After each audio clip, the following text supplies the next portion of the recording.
1986 रे नोडे हेज कान ताबोना दिल्ली रे। अच्छा अच्छा अच्छा जेमन नोआ आबो नाकान सारी धर्म लगित ते आबोरन नोआ दो उनको हा बांग कना आ सुदु इने एकला हा बांग कना सनाम होला कान गे आबो जातीय सेंटेनरी बांचाव लगी से सारी धर्म बांचाव लगी नोआ दो जतोल गे बन छुटा आ जतोल गे बन गड़ो सपोर्ट बन एमा उनका लका आले हा गड़ो सपोर्ट दले एमा। हेलो जोहार गे माझी बाबा। हाँ जोहार जोहार। दिल्ली रेन बासाडरा माझी बाबा तो हाँ हाँ हाँ आबे रोका खना बेलो इदा। अच्छा अच्छा इन वेस्ट बेंगल झाड़ग्राम जिला हाँ सिल्ले जापा खने लेदा। अच्छा इन दो बेटा ओना सांतार दिसम टीवी यूट्यूब चैनल खन रायानाथ हंसदा इन लेदा टेन गालमराव बोलते दो ओने दिल्ली रे जहां जंतर मंतर रे बेटांग धरना प्रदर्शन मेना हाँ आदो को चला तो दिसम रेन होड़ आतंग दाराम दिल्ली माझी बाबा आतंग दाराम कालका ओना खड़ी गालमराव होई को अच्छा अच्छा बांग आदो आतंग दाराम दो नोंका कना से गोंके माने आबो दो ओना दो ना कना दिल्ली रन मंझी बाबा बाय हो कदा नवा सारी धर्म रे जहां कोर्ट कमिटी रे जहां धरना से रैली से नोंडे डेपुटेशन लिखा ठीक ठीक तो नोआ दो दिसम ने गिना कान आबो सारी धर्म कोर्ट कमिटी ओना पाहटा कोना को दोहो का ताबोना अच्छा तबे हाँ नोडे नोडे को हजू ताबोना ना कान नोआ दा समर्थन दो हुआ सीधा बांग हुआ। अच्छा अच्छा अच्छा समर्थन को बोन जहां लका नोडे ना कान जहां तने मेना लिया आले दिल्ली दिसम बासाडेरा रेन जहां तने आले मेना का लिया आले को सपरा आतंग दाराम का तले ताहेना बांग ताहे दो बांग अच्छा अच्छा आरहो जहां को आंजम पियो बडाय पियो उनको को जहां को रिस्क मेना तको कान सारी धर्म सपोर्टर उनको तो को सटेरो गिए अच्छा है बा अच्छा एकदम एकदम एकदम हां आदो ओनागे कटी खबर हता है क्रम होड़ा हो कना दिसम होड़ को चला कान तबोना आदो आपे जे एकतु ना ओना दिल्ली रे माझी बाबा तैयार करना न तो आले दिसम को नाडी गौरव ले इकौदा आदो ओना चिके माने दिसम रेन होड़ को चला कना आपे ओका लेका ओंडेना उयहर चिंता भावना ओना आरकी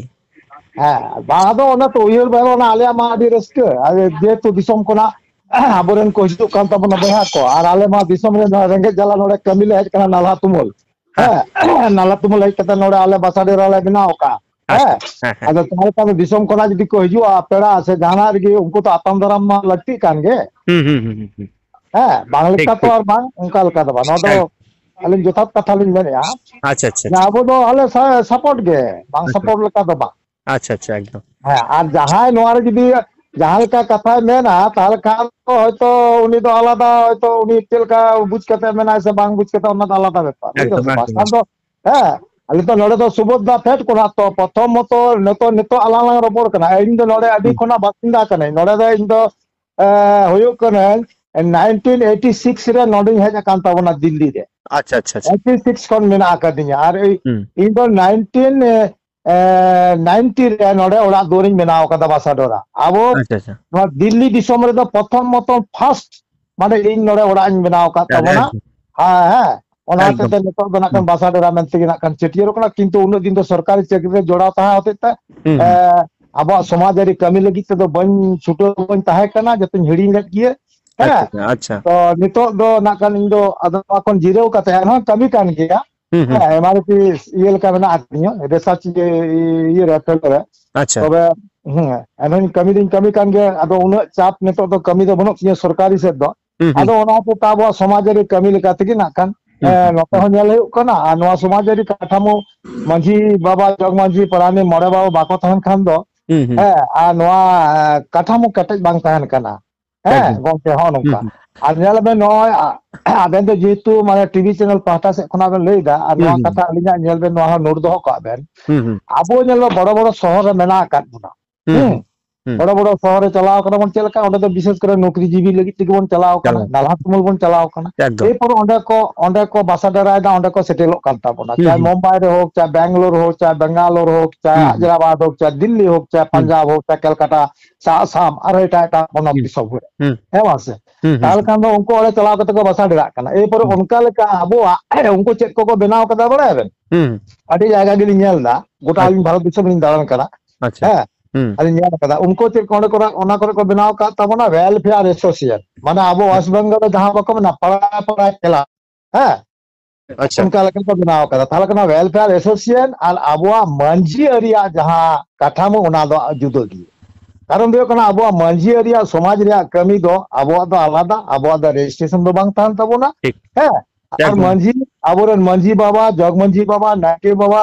गोडेत बाबा पारानिक बाबा दे आयो कुडम नायके आबोआ होनवा को एरिया ते चला तबोना कमी एकदम एकदम आदो बस माझी बाबा आदो नितो दो ना मुना माझी अरी ते के ना ओडे पे कामी कान तबोना ताई तो होय होय होय बस बस मांझी अरी की आले साब कदा नवा दो वेलफेयर एसोसिएशन दो बांग कना ठीक नवा आबो मांझी आबो आतो ओडा रिया जहां मांझी एरी ओनाले अनरे जहां हाँ माने ओनागे आले दो नाका नले फॉलोयदा और नवा इतिगे आले दो नवा अरितिगे आले कमी तबोना अच्छा हाँ आदो नवा आबो आलता कथा जेमन नवा आबो नाकान सारी धर्म लगित ते आबो नवा दो उनको हा बांग कना आ सुदु इने एकला हा बांग कना सनाम होड़ा कान गे आबो जातियारी सेंटेनरी बांचाव लगी से सारी धर्म हाँ बांचाव लगी नवा दो जतोल गे बन छुटा आ जतोल गे बन गड़ो सपोर्ट बन एमा उनका लका आले हो गड़ो सपोर्ट दोले एमा जे बांग एम लिखा बा एकदम बुझो अच्छा अच्छा अच्छा आदो नवा जे माझी बाबा मेटांग बेस बुझो ना नवा जे माझी अरी ना अरी ते के ना ओडे माझी बाबा बेरेट ना कारण नोडम लेके तबना आम गे पहिले ओडे ओना आम बनाव कदा आदो अबो आतो ओड़ा रे हो जहां रे को जहां रे डी बेना से जहां रे अतु बेना ओडे जहां पहिले ओडे पहिले भाषा आय उनी के ना माझी दोय ताहन तबना नवा अरी ते के ना ओडे हो पे बनाव कदा नोकाኝ हाँ ठीक ठीक ठीक होय होय ओना को ठीक नोना दो आडी बेस बुझो ना नो जे माझी अरी बन मनाव कदा नो दो मिटंग ऐतिहासिक मिटंग इतिहास तैयार लेका होई ना जे कारण दिल्ली लेखान जायगा रे तेहन बासा डरा कते तेहन जे नय माझी अरी पे साब रकाब कदा और माझी अरी ते पे कामी करा नोना ते तो आले पाठा सेन खन आडी आडी आयमा आयमा साराव हैं आदमी कथा लिंग लिया बेन कना जे नय नोआ कामी लगित ते अलिंग सुदु आले पेपन हर तगी नोडे मेना आकादा आडी उतर वेलफेयर एसोसिएशन मेना आकादा नोडे लिंग लिया बेन कना आडी उतर आयमा मेना बनी बेन कदा अबो बेंगल रे पड़ा पड़ा क्लब उनका लेका ठीक ठीक नोडे मेना आकादा कम से कम 10-12 टी एसोसिएशन मेना आकादा ओना लिंग लिया बेन कना मेटांग हुयो कला ऑल सही माने आसेका को मता कना ओना आसेका तो ओना जतो हर गेबन बड़ाया तापरे मेटांग हुयो कना आशा तापरे मेटांग हिना आकादा डीएसएस दिसम संताल सेमले तापरे मेटांग हुयो कना अलग जड़ी गावता मेटांग हुयो कना चार्ल्स मरांडी गावता मेटांग हुयो कना सोना संताल गावता ठीक है उनका अडु तो नोड़ा वेलफेयर को एसोसिएशन को बनाव कदा किंतु मंजी एरी लिखा से दो सुदु अलिंग जी आबो के बन बनाव कदा आबो वेस्ट बेंगल रेन कोड़ा अलिंग नितुम हुयो कना सापदा हेमरम आ जग मंजी लिखा ते मेना आकादया उनी झाड़ग्राम रेन कोड़ा ये कान गे बोया कान तबना उनी दो हुयो कना शंकर कृष्ण मांडी अच्छा अच्छा noir are Mata agriculture scientist कान तबना उनी पुरुलिया से रेन ओला झिलीमिली से रेन उनी हुयो कना पारानिक बाबा लेकाते उनी दो हुयो कान तबना सुनील डॉक्टर सुनील मंडी अच्छा आरो बाकी को नाकान आपे औरिले को एले तेंगु केटै कोड कदा आपे को आशीर्वाद ता आपे को किछु सरहाव कोले नामा अडी रिस्क आले नो आजम कते अडी अडी रिस्क ले बुझाव कदा जे दिल्ली लेकान जायगा रे तेहन नय आबरन संताल माझी अरी ते कामी देखो और माझी बाबा को तेंगु केदेया ओना तो आले आडी आडी माने रस्कले बुझाव कदा जे बांग तेहन माझी बाबा हो दिल्ली रे लेकान जायगा रे माझी बाबा हेनाय तबना बस बस हाँ नवागी है आ नते इने पाहटा से कोना हो अब हिजुताबन पे जहां तिना गे नोडे माने एनी हाउ एवरीबॉडी नोडे दो जतो ओपन खुले मेना आकादा जखन तखन गे पे हिजुताबन होयतो मैसेज को से फोन को पे कांटेक्ट करते पे हिजुताबन कोनो असुविधा बांग कना आ जहां तिना दिसम रन गे पे हिजुताबन जतले माने आतंग दाराम पे उनका लिखा दो बा अलिया पाहटा से कोन दो अलिन बाकाडेरा रन मंजी बाबा पाहटा से कोन दो अलिया दो नवागे मेन